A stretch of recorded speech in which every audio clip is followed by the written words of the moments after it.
Hello, everyone, and welcome. My name is Emily Britt, and I am the Associate Dean of Students here at Sewanee. I do several things, one of which is sort of facilitate our new student orientation programs, including webinars. I'm here as tech support today, so I want to take care of a couple of those things before I hand it over to our official moderator. So this is a Zoom webinar format, which means you'll be able to hear us, but you will be able to submit your questions or comments in two ways rather than unmuting yourself. So at the bottom of your Zoom window, you should see the option for the chat. That will give you the opportunity to submit questions or comments or let us know if you're having a technical issue. Or you can use the Q&A feature. The Q&A feature will allow us to respond to you or also hold your question because it's a really good one to ask for everyone. So please feel free to use that at any point during the webinar and we will make sure that we get to you. So without further ado, I want to hand it over to Bess Turner, who is going to be our moderator today to introduce herself and get us started. Well, hey, everybody, welcome. We are so glad you're here and so excited to meet you and your precious children.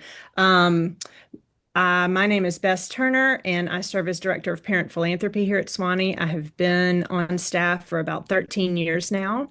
I am also the parent of two Sewanee students, one actually who is a recent graduate of the college. My son JT graduated just about a month ago, and my daughter Ellie just finished her first year here at Sewanee. So I've got the perspective of a parent as well as a longtime staff member.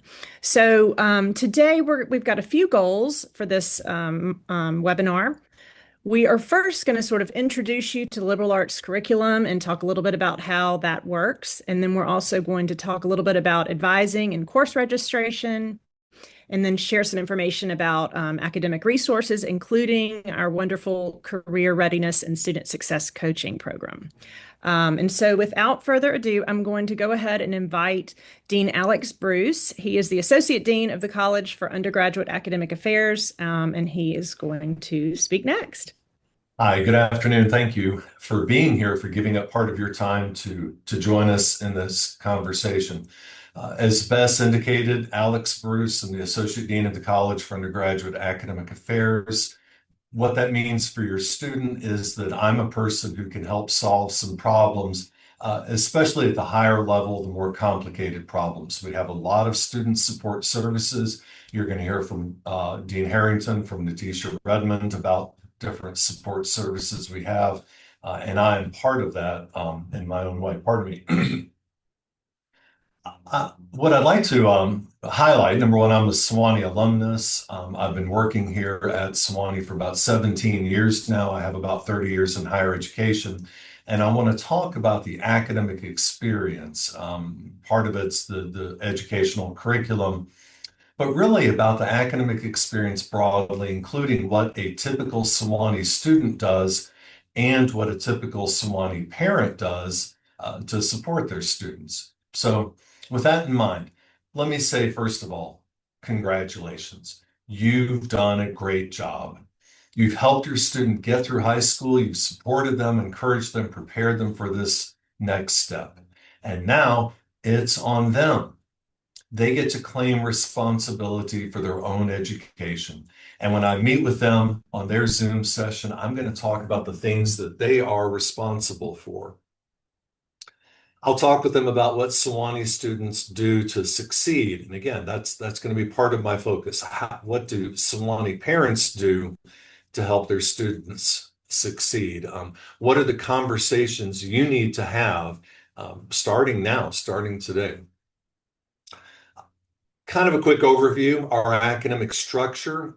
We are a small residential liberal arts college. I don't need to sell you on that. You are coming to Sewanee and your student is excited about it. The liberal arts tradition is about seeing the world in different ways, being exposed to new ideas, making connections, seeking and rising to challenges. As one colleague phrased it, it's about making yourself interesting. For me, the liberal arts tradition, and especially what Sewanee does well, is that it's all about learning to read well, write well, and think well. And I think we do a very good job of that. Read well, write well, think well, and you can do about anything you choose to do. So again, how do Sewanee parents help their students succeed? You start conversations now about academic goals, about thinking ahead, about seeing education as more than a series of check boxes to complete. The Sewanee parents help their students see that big picture of education. It is a process. It is something they will grow through. Um, One's major does not equal one's career. It's about getting that fuller, richer educational experience. So again, academic structure. Your student will be making their own education. Their plans will change. Sewanee students discover and grow during their years here, and that's one practical reason why we don't have them declare a major until typically the fourth semester. If we had students declare in the first semester, we'd only be making extra work for the registrar because they'd be in every month or two changing their major. Let's let them grow into that over the first 3 to 4 semesters. Sewanee parents recognize that process and they give their students room to develop and grow because who they will become will be fascinating. It'll be fascinating. Sewanee parents recognize that the student's education is their own, a very clear example. Right now in June, new students are filling out their course selection form, and students need to do that, not parents. All the courses they take will help them toward their degree. Don't worry about that. Encourage them to go for breadth, to go for what seems interesting, to balance being safe with being bold. What are they excited about? What are they worried about? As you talk with them, ask, what's a course among all those offerings that's really intriguing? We hear every year about students who find themselves taking a class they had not expected, they had never heard of, and falling in love with the discipline, and encourage that kind of creative, um, open-minded approach to discovering their education. Now, students typically enroll in 4 classes per semester, 4 regular academic classes per term, 4 classes, 8 semesters is 32 regular classes. That's 128 credit hours, and that's what's necessary for graduation. General education is also part of what's required for graduation. And over the first 2 to 3 semesters, your student will be taking courses mostly in the general education curriculum. Those courses are intended to help them see the world in different ways, to encounter new ideas and make connections. Again, they will take disciplines they'd never heard of before. As parents, ask your students about the classes. One of my favorite questions is, what class surprised you the most? You know, the easiest, the hardest, the funnest, forget that. Which one surprised you the most? And watch the look on their faces. They say, huh, well, let me think through that. And you might get a fascinating answer. Parents ask their students what you might learn even from that class that turned out not to be a very appealing one. We all have a class or two that we look at and say, well, in hindsight, I might have picked something different. But the lesson learned from that class may really be about persevering through difficulty rather than understanding some kind of advanced theorem. It's about being faced with a challenge, learning to grow through that challenge. Now, I commented very briefly about general education. Let me highlight one thing that's, I think, a remarkable strength about our general education curriculum. We don't have a set list of required courses. Not every student will take English 101, Math 101, History 101, like I did when I was a student here in the 1980s.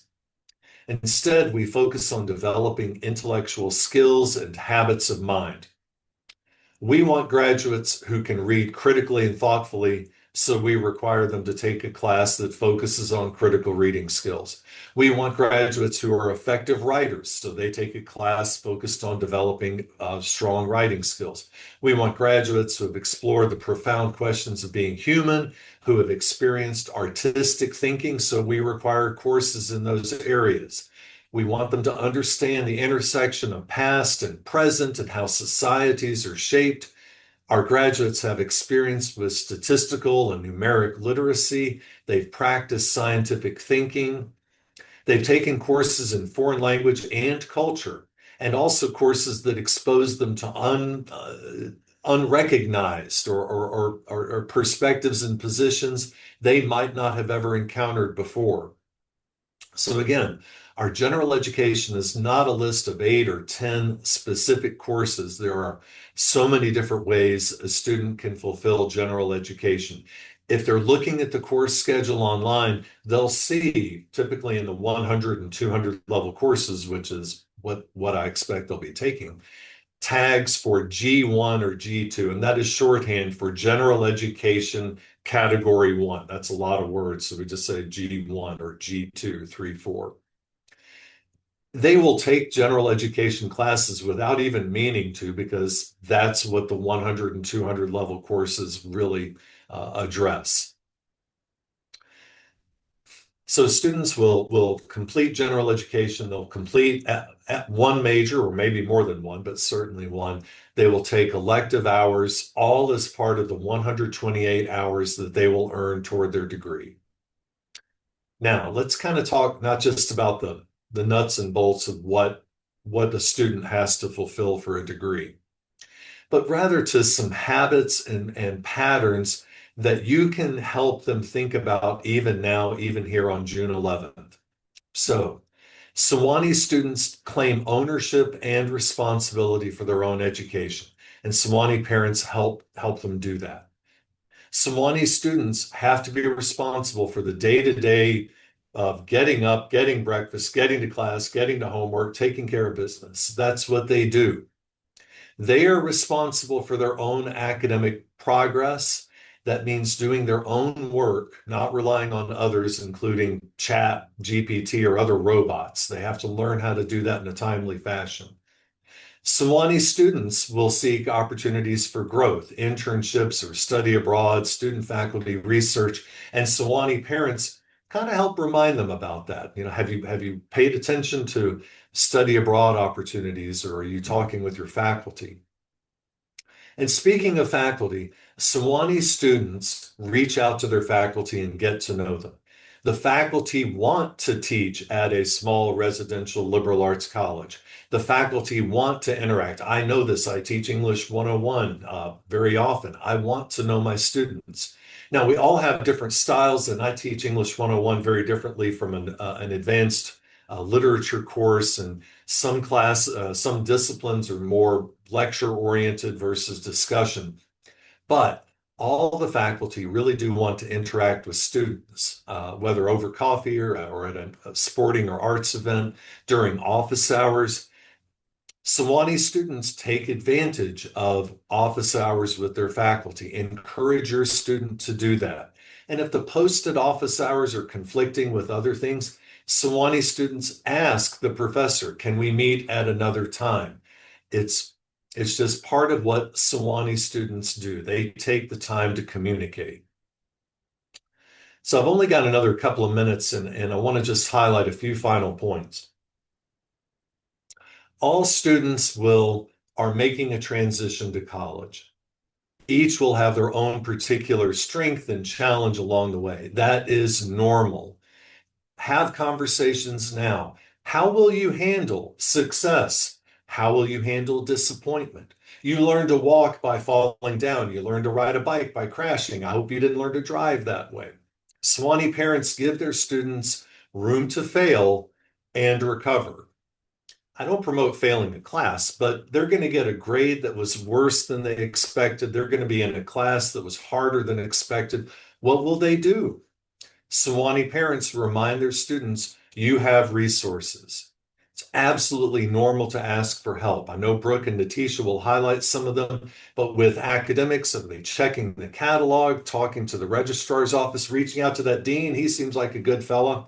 Talking to their advisor, to the faculty. If they're having personal challenges, have they talked with someone in student life or in health services or the counseling center? If they're thinking about looking ahead, have they talked to the career readiness office? All right, they work with students from the get-go. They really prefer it. Please don't wait till the last year.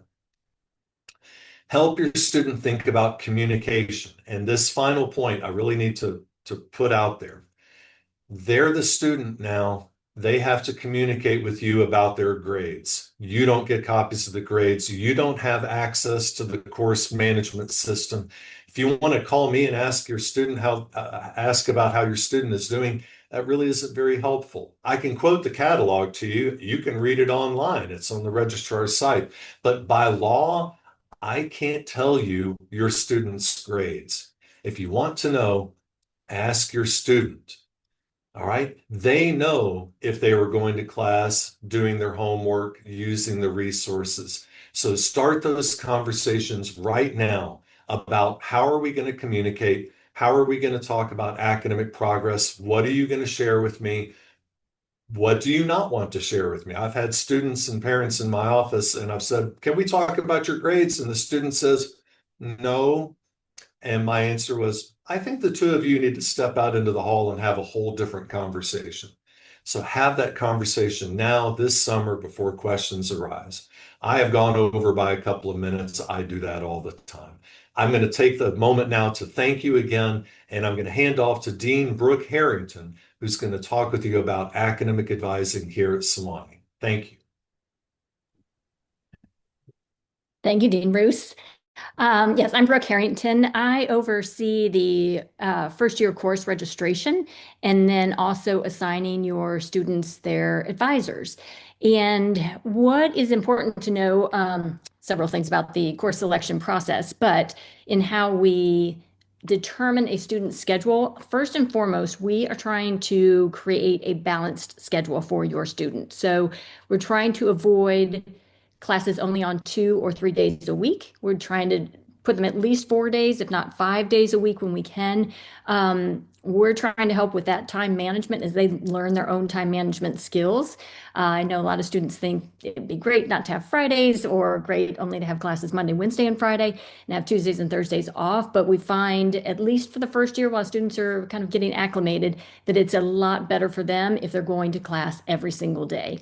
And that just gets them in the mindset of going to class and then studying while they're up and at them. So we're thinking about that in terms of like creating that balanced schedule. Secondly, then, when we're looking at that course selection form, if you've seen that with your student, we're asking them to rank the different areas of the general education. So reading closely and arts and quantitative sciences. What do they feel their strengths are? What do they have their strong interest in? That's what we want to know. And then below that, they all will list at least 12 classes or up to 12 classes that they are interested in taking. And they don't have to worry about trying to make a schedule. We will take care of that for them. A lot of students are trying to make sure that they list courses that meet a general education requirement or that they think is going to count for their major or that is going to be easy, for example. But we are really taking all of those things into consideration. So students don't need to plan that. We really want to know, as Dean Bruce had said, what are they really interested in? What course sounds cool? And what I would recommend is not just looking at the course title, click on the course description. And if you can't access it through the actual course selection form, if they look in either the catalog or on the first year courses webpage, it'll break it down into the different areas, and then you can click on the name of the course, and then it'll pull up the course description. So those are very helpful to utilize, but really we want to know what their interests are, what sounds good to them, because we know that students will generally do better in the courses that they're interested in. And so that's what we're trying to do first and foremost, is just to help them in whatever way we can have a successful semester. Some student schedules will be more rigorous than others, depending on what they are potentially majoring in. If they are going on a pre-engineering track, especially if they're doing kind of a 2+2 program, they're going to have a more rigorous schedule their first semester because of the tight schedule that they're on and the scaffolding and completing prereqs that they have to have. But other majors, they'll have a lot more flexibility. So they may be taking one science and one English and a humanities course and an art course. So it just varies based on the student's interests and what they've listed as their potential major. And if a student does not know their major right now, that is absolutely fine. In fact, I encourage students just to take the blinders off, because once you kind of think, I'm going to do politics, for example, that's kind of all they're thinking about and not kind of being open to the different possibilities that are out there. I find that a lot if you're thinking like, I'm going to do pre-health all the way, like pre-engineering, right? And then you kind of forget about the rest of the world, but then you start taking a few of those classes or realize like, oh, engineering requires a lot of math, and that's not really what I thought it was going to be. Then you have to go kind of backtrack to figure out, well, what do you like, right? And so that's part of what this first semester and even the first year is really about. It's just that exploration. And again, all of those courses that they count, or I'm sorry, that they take will count towards the graduation requirements. So it doesn't always have to count for a general education. It's really fine if it's just a class, because it will count towards their overall credits that they need for graduation. And that's a really important thing to think about, especially if a student doesn't know what they want to do. If they try to get all of these general education courses done in their first year, come the second year, what are they going to take? Right. And so they need to be open to that exploring right now and taking courses that just sound interesting to them, that help them feel like they know what they want to do, or they know definitely what they don't want to do. That's equally as important. So on that form, it's just filling it out honestly and openly and not trying to make a plan. We're going to take care of that for them the first semester. And once we have the class schedules done, we will assign advisors. Each student will be assigned a faculty advisor. Until they declare their major, they will have that same faculty advisor. Once they declare their major, they will have an advisor within that department. So the way we assign advisors is taking two things into consideration. One, what is a potential major they might be interested in, and also what courses are they taking where that advisor may have some availability to take on new advisees. Ideally, a student is going to be paired with a faculty member who is one of their professors for the fall semester. It doesn't always work out that way, and if it doesn't, then we try to go along the lines of what are your major interests and try to pair them that way, or another course that's very similar to that. So when we are thinking about the different majors and the requirements, again, students don't have to know this right now. It's important that they do know it. But while they're trying to figure it out, using the academic guide, which is on the university website, really, if you just type in a Google search of academic guide Sewanee, it's going to be the first result that comes up. That's the best way to find it. That is a PDF document, and it sort of summarizes what first year students need to think about as they're planning for a particular major, or what are some of the advantages that they, skill sets that they can learn from those majors, or what are some of the job possibilities. So that's a resource for you, as well as the catalog, which is just very well structured in terms of here are all the major requirements if we're looking at just checking the boxes and what needs to be done. So those are two resources to consider for both you and your student. And then, as Natish will talk about in a little bit, if a student really doesn't know what in the world they want to study, that is absolutely okay. We are really open to that. And our student success coaches can help those students try to narrow the search down. And so they have a little bit clearer idea of what they might be interested in, or at least pursue that, and then kind of test it out. Want to talk about study abroad really quickly. Students are encouraged to study abroad. And even if they are athletes, they will still have that option. Most students who are athletes who go abroad will tend to do that on their off season. So if they have a fall sport, they'll typically study abroad in the spring, and vice versa. Occasionally, they may go in that same time as their season is. I find that to be a little bit more rare, but on occasion, that is what happens. They should try to start planning a year in advance of when they want to go. And they'll meet with the study abroad office. They have advisors, and it's not called the study abroad office. It is called the Office of Global Citizenship, I believe now. And so they have advisors, and they typically advise based on a student's major. So again, as soon as a student knows that they want to study abroad and has idea what they want to where they want to go, and what they want to major in, I would encourage them to meet with that advisor to just start having the conversation, just so that they kind of know how to plan and kind of what to start thinking about in that process. Um, Again, for the course selection form, I just want students to be really, really thoughtful about it.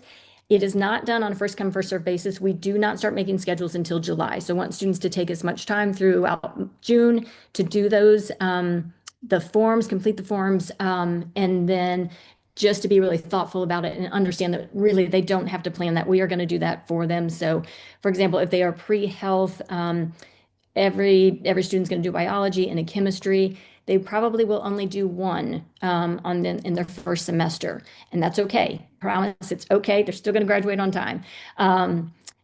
Typically, if they are a fall athlete, they will not be put into chemistry or into a lab. Again, just helping with that kind of time management for their first semester. So we'll probably put them in, let's say, a biology that doesn't have a lab with it, and then they can take a chemistry or another course in their second semester. So it will be just fine if they, think that they have to take chemistry their first semester. I promise they don't. We will get them in there and still graduate on time, but just know that we've got this schedule figured out. We've been doing it for several years now. So we just want them to have a successful first semester as possible and really enjoy it. I think that's the most important thing, is that they're really enjoying it. And they will take courses that they thought were going to be really fantastic, and it ends up being a really tough course. But again, having those conversations with their faculty advisor and the professor is really important, just to help navigate that. If they do need to meet with their advisor, every advisor sort of schedules their appointments differently. So the best way, until they kind of have it set communication, is to just email them to set up a time to meet with them.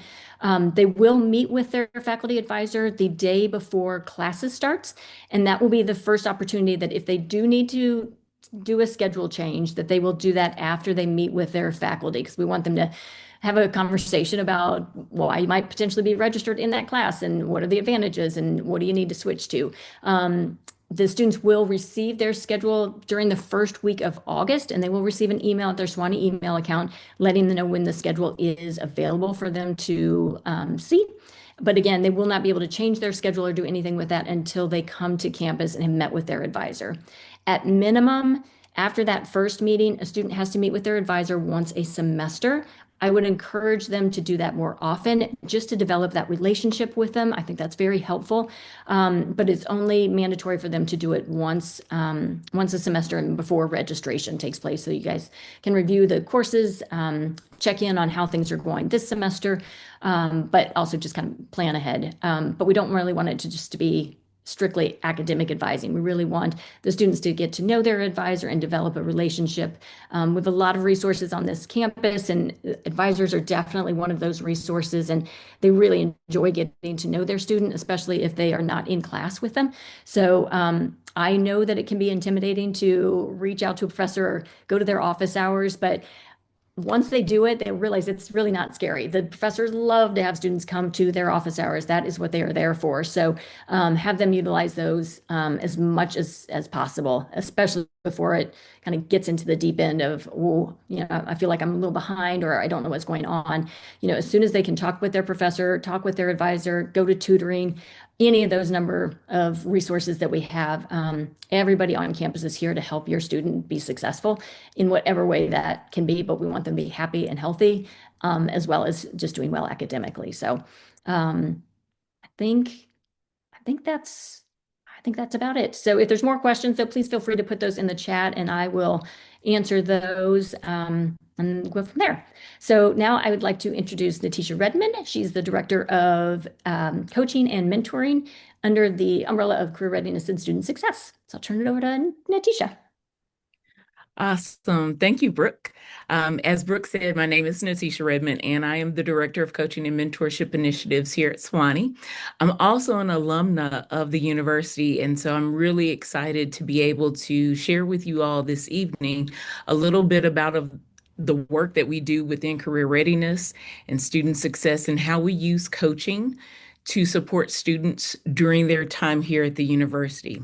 So I work with a team of career readiness and student success coaches to support students while they are here at Sewanee. And our goal is to make sure that your students have access to all of the tools that they may need so that they can be successful academically, socially, and personally while they're here at the university.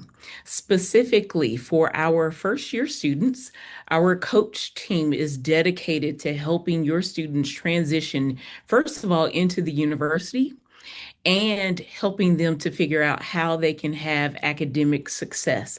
Um, Dean Harrington just spoke a little bit about scheduling, and part of our role as coaches is to actually help within that scheduling process to make sure that students receive that schedule that will help them, first of all, acclimate to the university, but also experience some of the really interesting and thought-provoking classes that we have available so that your students can figure out exactly what kind of major they want to have, or possibly a minor or a certificate of study that they'd like to pursue. So our work starts from the very beginning when your student says, hey, these are the classes that I'm really interested in taking. And we then follow them throughout the entire time that they are here at Sewanee, offering them support. We meet one-on-one with our students, and in these one-on-one meetings, your students can work on things about how they are adjusting to college. If they're experiencing difficulties, we are here to be a sounding board to help them connect to the resources that will allow them to really hone in on why they're at Sewanee and what they want to accomplish. Also, we help them manage their academic course load so we can talk with students about what classes they're wanting to take in future terms. Also, we can talk with them about what classes they're taking presently and maybe difficulties that they might be experiencing in those classes. Also, we help them to discover various extracurricular and experiential offerings that they might want to participate in. The reality is at Sewanee, we have a lot of great programs that your students can be a part of.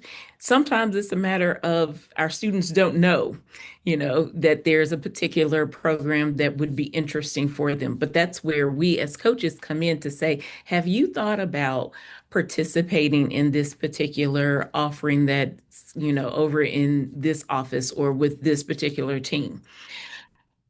As well, we connect our students to different campus and community resources. We want to make sure that our students have access to everything that they need, and your students need to do is simply reach out, let us know that there is a need, and we do our very best to make sure that they can get in contact with those resources. As I think about our coach team, I liken it to a navigation hub. Sometimes I have the answers, within our office. And so as we're meeting one-on-one, okay, here's your answer. Here's what you need. Other times, though, it's a matter of, okay, here's the journey that you want to go on. And in order to fulfill that journey and progress well, you need to connect to this resource, or you need to connect to this office, or maybe it's an opportunity like a spring break trip or a fall break trip that would be beneficial for that student. We help our students to navigate this path and journey through college. With that in mind, some of the different offices, and I just want to bring these offices up because a lot of times we refer students out to different offices and resources, but some of the different offices that we connect students to would be over to our librarians, our research librarians specifically. We also connect students with the Office of Civic Engagement to help them become engaged with the community here in Sewanee, and also communities that we've built relationships with in different areas throughout the country and throughout the world. Also, the Writing Center, the Office of Global Citizenship. We also refer a lot of students there, as Dean Harrington was talking about study abroad. We refer a lot of students over to study abroad. We help them to think through what opportunities are available to them, and then we get them connected actually with that office because global citizenship does all of the paperwork that aligns with the study abroad program. We also help students connect with counseling and psychological services and also student accessibility services so that students have the health related supports that they need.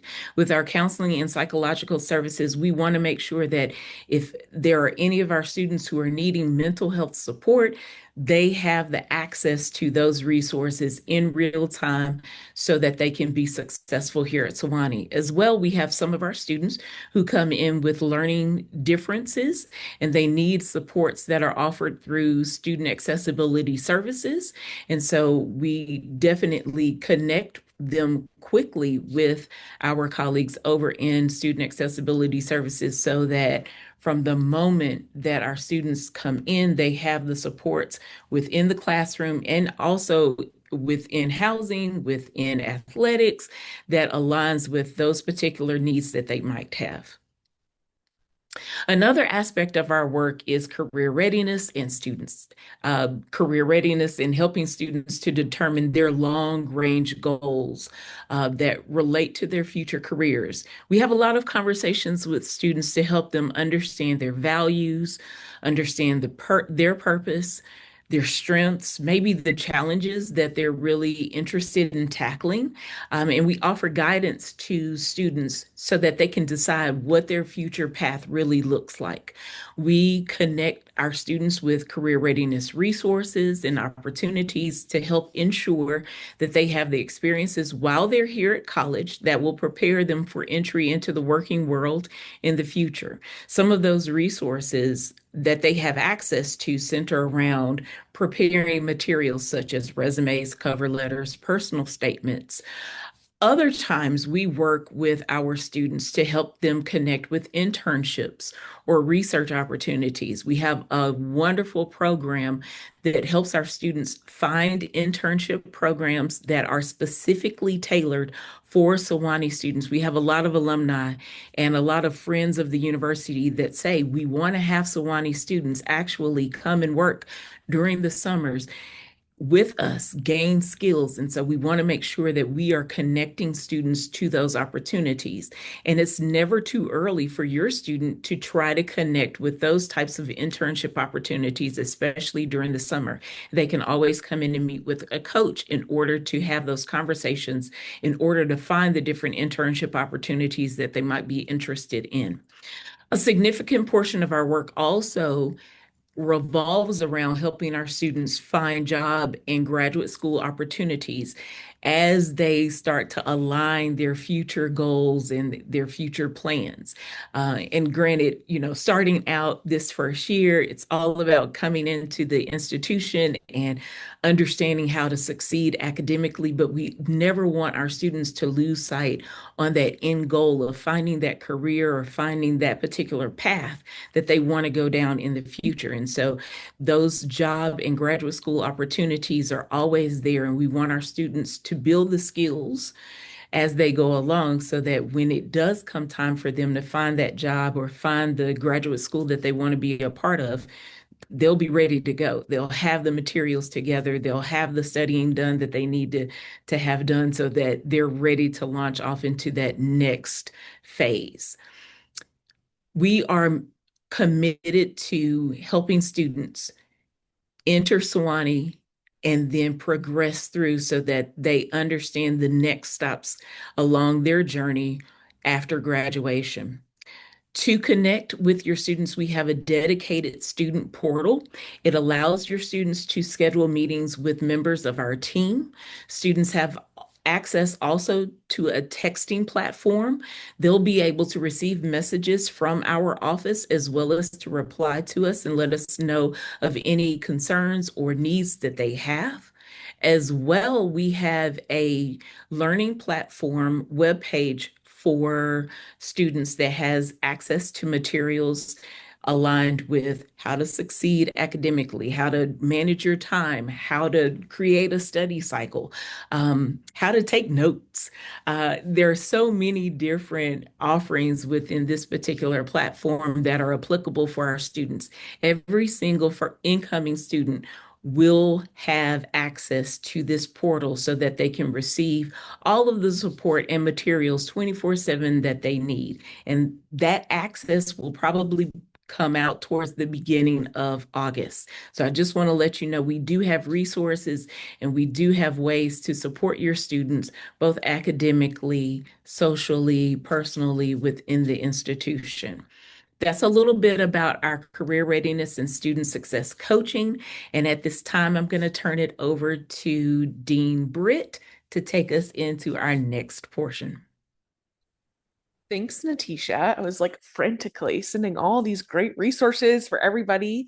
So I'm going to ask Bess to join us again and ask Rob Bachman, who is joining us today. I'm putting Bess sort of in the hot seat instead of as moderator, as a parent. And also Rob Bachman, who serves as a professor of chemistry and many other things here at Sewanee. He helps us with so many things on the student-facing side, in addition to teaching them chemistry. So we've asked both of them to be here with us today and talk to you a little bit about their experience as parents of college students. So to kick us off, maybe introduce yourself a little bit and tell us, when you think back to your kids' first semester, first year of college, what was the sort of like most exciting part of watching that transition? I don't know who wants to go first, but either way. Rob, you go first. Okay.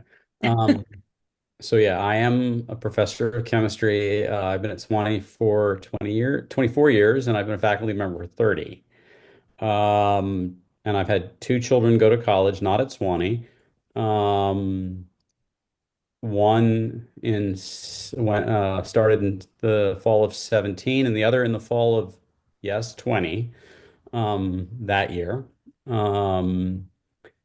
And they both managed to pick schools that were about as far from Sewanee as possible, 1,500 miles-ish or more.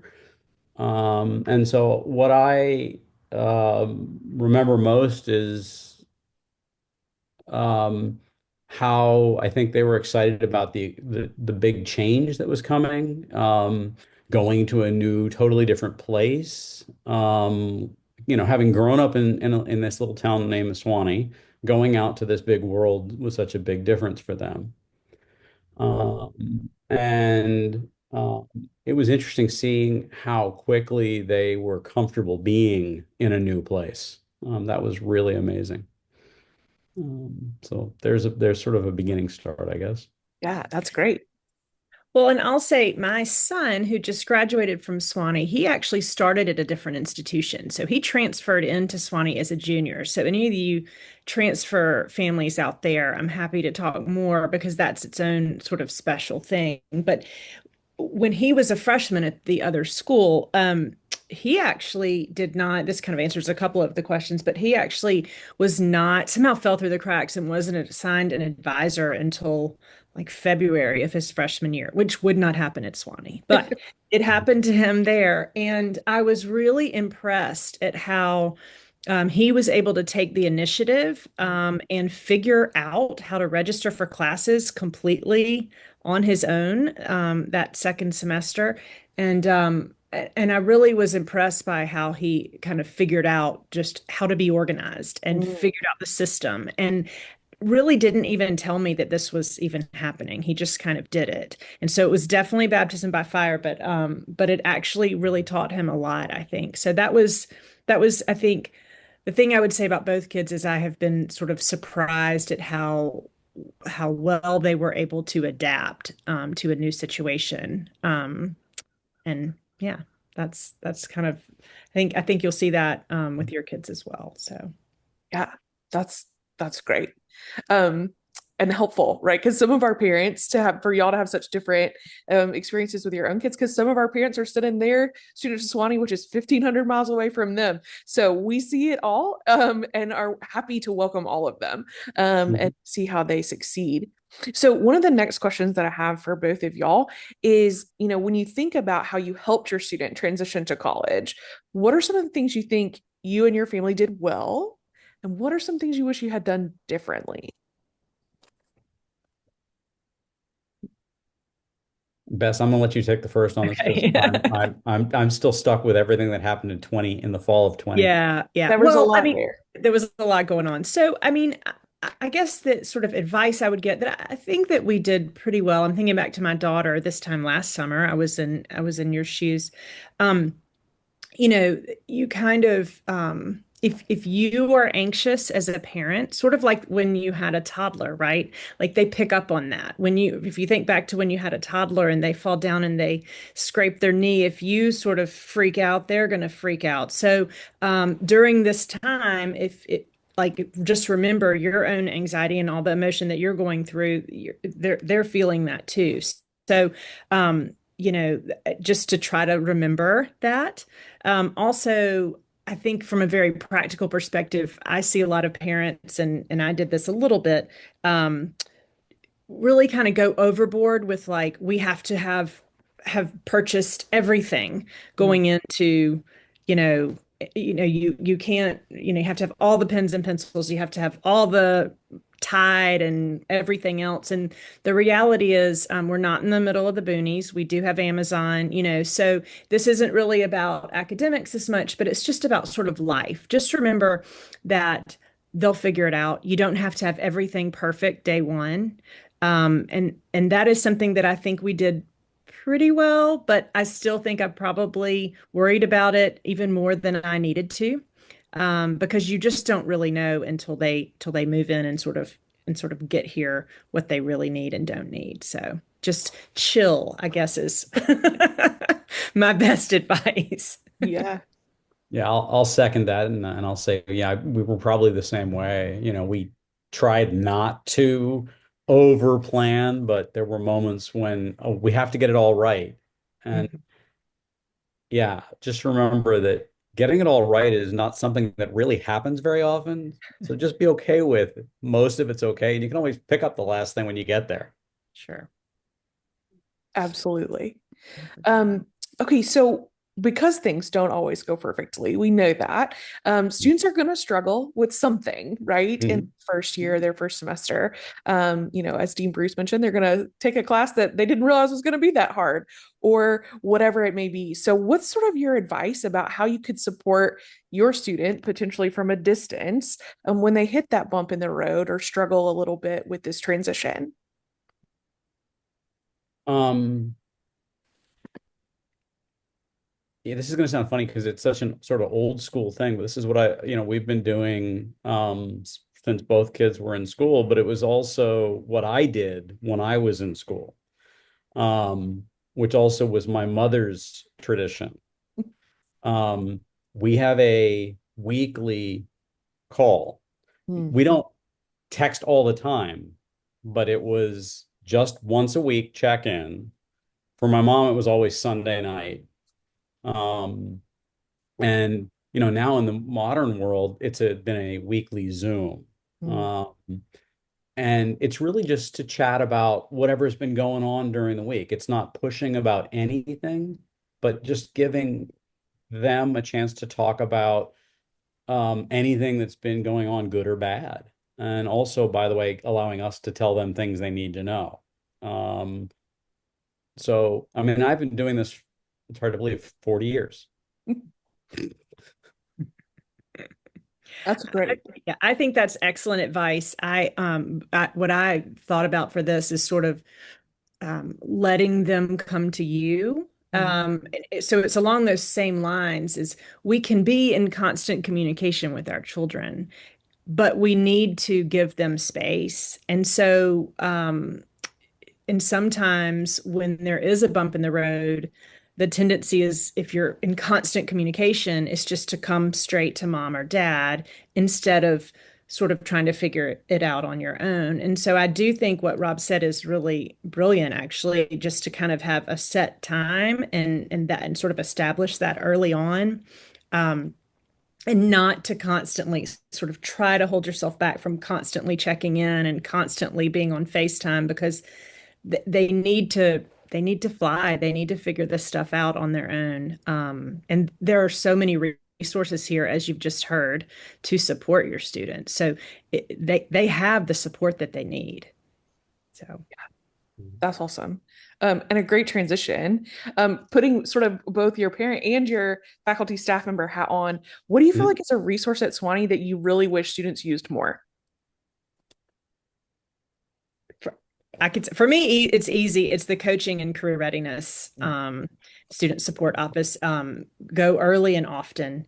I Mm, see so often as a staff member, students who, you know, wait to the last minute or just get to their senior year and they haven't even been there yet. And um, gosh, we have internships that are set aside just for Swanee students. I mean, there's so many wonderful resources that students just, for whatever reason, just don't always take the initiative. And so that is one place I have really pushed my Mhm. Swanee students to really go, because I mean, everything from resume prep to interview prep, I mean, just personality testing, I mean, you name it, we've got it. So I think that is something that is underutilized.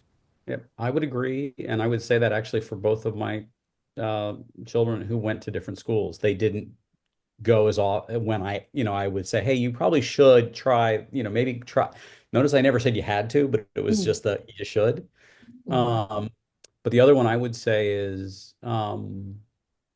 which is my faculty hat, and Dean Bruce already said this, but taking more advantage of their advisor and the faculty in of the classes they're in.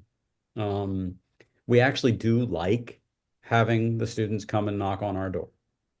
Um, and don't think I've told Brooke this yet, but I'm totally ready to take another group of advisees again this year. So, mm. Yeah, I think both of those are great answers because, and we've already talked about them because they're so true. That's just part of it at Swanee is reach out and talk to people and get the help from the people who are around. We've had a really great question in the chat, which I think is specific, but also a great sort of how did mhm, you navigate some of these boundaries?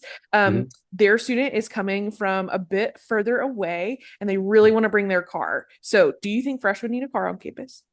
And how do you sort of talk about some of those things with your own students? I, The short answer to that is I would say they don't need a car. My son, when he went up to Lafayette in Pennsylvania, he didn't have a car until his senior year, which is the last that COVID year. He took one of our cars because he could go. Mhm. Our daughter ended up with a car in San Diego because of COVID. That's how I got her there. I had to drive there and then get on a plane. Yeah. Um, so she had one, but she didn't really need it. Mhm. It was just kind of there. And now there's the shuttle that'll take you to Monteagle too. So no, I don't think a student needs a car. They may want it, but I'm betting some of their friends have one too. Yes.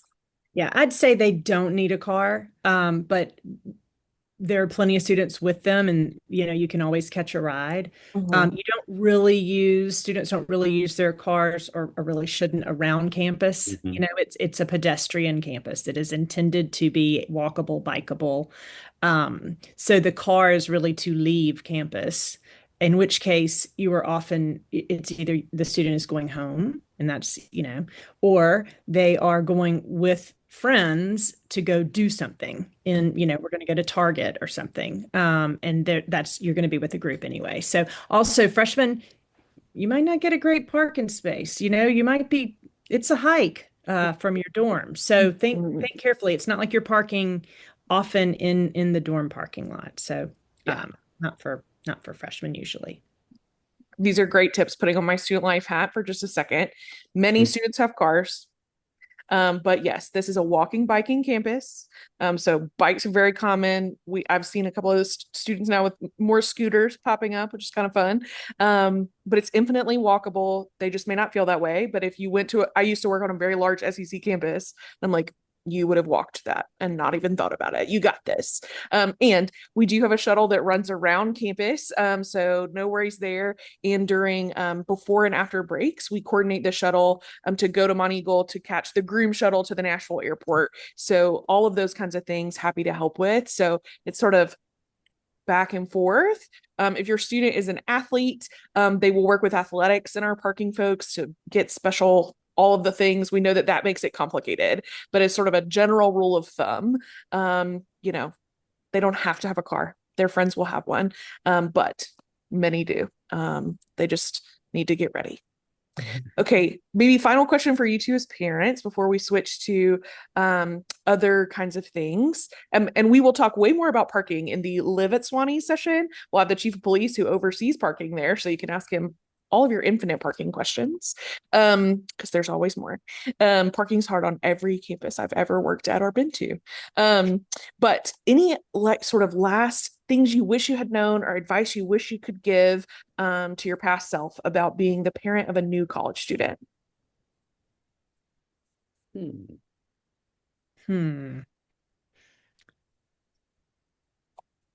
I think I worried so much more about it than I needed to. Mhm. For us, the transition was easier. Now, I know that this past year, my daughter went to school at Sewanee and I live in Sewanee. Yeah. But still, it's still a transition. Mhm. And I certainly will go a chunk of time without seeing her because she's living her own life. But I don't know. Rob, do you have thoughts on that? No, I think I'm having a hard time taking apart, the experience of my two children going somewhere versus all the students that have been coming in for 30 years. And I honestly don't know. Alex Bruce just messaged me. Dean Bruce said, invest in a good raincoat. That's great advice. That is good advice. Very practical, very practical, Yeah, good true. parent advice. Yeah. I think all of that is great. Well, thank y'all both so much. I'm going to ask all of our prisoners to come back as Beth sort of wraps us up and asks this couple of questions that have come in that are really good before we thank you for the rest of your time today. There was one question actually that I think Rob just kind of answered inadvertently about the accessibility of faculty members. You were saying you really love it Mhm. when students come to office hours. Do you want to just speak just for a sec about office hours and accessibility of faculty? Sure. Every faculty member has some number of hours that they've set aside where they know they're going to be in their office. Um, but the thing is and again, I know my perspective is very much from the building I'm in, which is the sciences. A lot of our doors are open even when we're not actually like in our office hours. And if the door is open, you can easily just come and knock and say, hi, I have a question. Can I, ask? And, short one we can do. In fact, I usually have a sign that says, if I'm not in my office, I'm in my lab, just knock. Um, so, it's never a problem to ask a question. And or send an email that just says, hey, I'm having this question. Can we please have a meeting and set it up? It works. It really works. Right. And then there was the question about AP courses where the student has received a 4 or a 5. How are those factored into the schedule? Brooke, do you want to address that? Yes. This is going to be a different year than we've experienced before, and that is because of the CPOS. In the past, when we're making a schedule, we have previously asked the student before they filled out the course selection form if they have done any AP, IB, dual enrollment, anything for college credit. And so we take that into consideration when we're making the schedule, whenever possible, as long as the student has told us that they have taken that course and likely scored a 4 or a 5, so it transfers to Sewanee, we will not enroll them in a course equivalent to that. Now, they still need to submit their scores. They're not getting credit for it until then, but we try to avoid the duplication of anything that they may have had credit for. In terms of bringing in those AP, I would strongly encourage everybody to attend the CPAS virtual meeting because we'll be doing that a little bit differently and asking students whether or not they want to bring those in if they do have state or federal funding. But it's a longer conversation Yeah, than so today. that's on June 16th, and we Yeah. really recommend to anyone whose student is bringing in credits to attend that session on June Yeah. 16th. But regardless, though, we will take that into consideration. So to avoid any duplication. Great. And just a little reminder, not all students either know about this or make other assumptions on it. If they've done dual enrollment, they need to request that their transcript is sent to the office of the registrar.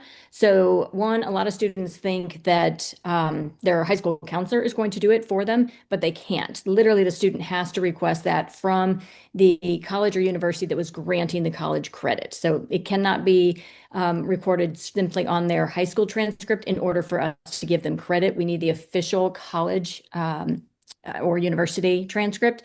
And then if they have sent it, just to confirm that we have received it, a lot of times it will go to our admissions office because that's where you would send your high school transcripts, but that isn't always communicated with the registrar's office who will actually record that credit. So just something to keep in mind. And they can always call the admissions office and call the registrar's office to confirm that it has been received, but just to make sure that gets done. And then I don't think this one's been answered, but about advisors, do advisors work with athletes to make sure they don't have schedule conflicts with their sport practices?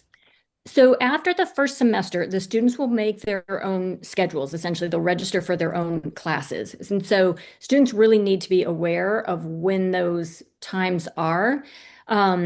They know what time they are practicing and they have heard it from their coaches. Do not schedule any classes typically after, let's say, 2:30. So we definitely will take that into consideration when we are building their first semester schedule, but the students are going to be responsible for making their own schedule in the second semester.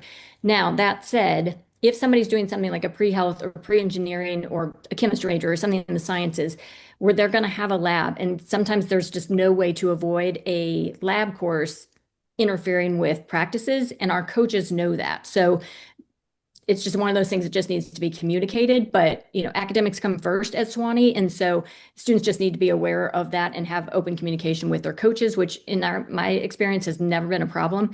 They understand that. So, but students will make their own schedules, and the registration process, just like parking, is a little stressful at every college campus. But at Sewanee, it actually takes place over 4 days. And so you're a student's registering for one class per night, essentially. And so they could have this perfect schedule built on day one, but by the time day two comes, that other class that they wanted has already been filled. So they need to plan for alternate classes. And again, they can work with their advisor to talk about what might be good options, but the advisor is not going to build their schedule for them. The student, they're having a conversation about what would be good classes, what are some alternatives, again, what are your interests? Like, we really want them to be engaged in that conversation and planning their own education rather than just checking the boxes and being told what they have to do, which is what they've been told in high school for the whole time, right? So we understand that's a little bit of a transition, but it's really important that the students are just engaged in their own program of study so that they're choosing the classes, right? Not just being told what to do. So. And as an advisor, yes, that's exactly, we have a lot of those conversations, how to set stuff up, work it through. And I think the coaches do some of this too. And then the two sides, you get a lot of conversation, and it makes it easier for the students to make the choices that work. I really feel like we have covered most of the things I'm seeing here. Emily, are you seeing there was one about learning more about each major and its requirements, but I think you probably put that in the chat. Yeah. Yes. I will add one last reminder to help your student respect, value, and learn and actually use their Sewanee email account because I'm looking at all my colleagues on this screen, and we are going to be emailing the student, not texting or doing other forms of media. I know it's quaint and old-fashioned, but so am I. So I encourage, please direct them. Use your email, read it. Thank you. And actually, I was gonna one that I missed about bringing your car as a freshman. I would just recommend that you tune in to that session that's coming up. So the question was, if you bring your car as a freshman, do you register your car and designate a parking spot? That's actually changing a little bit this year from last year. So I don't even know that anybody could fully answer that, and so I think it would be better to plan to attend that. And that is the webinar on July 9th for parents, right, Emily? Yeah. And then so the other ones that are coming up, just again, the CPOS, which is the course program of study information session, is on June 16th. That is when we recommend if your student is bringing any credit in. This is a student webinar about learning at Sewanee on June 18th. The Student Accessibility Services information session is for students and families, and that's June 26th. And then the Live at Sewanee webinar is on July 9th, and that is the one for parents. So just like this, but we'll cover more things like residential life and parking and all that good stuff. Dining. All that All the dining. things. Dining is important. What are we going to eat? Yes. Well, you're Eating gonna is eat well. important. That's for sure. Yeah. And a couple of questions just logistically. All of our registration information about our summer orientation content is on the orientation website, which is conveniently orientation.sewanee.edu. And once we host the sessions, we post the recordings there as well. So you won't miss out. If you can't come to the live session, don't worry, we'll post it there and we'll also send them out to you and your student. So yeah. Well, thank you everyone for coming. I think I hope you found it helpful and productive, but we are available and I think we're, willing to answer questions. But thanks everybody for being here, and we're looking forward to meeting you and your students.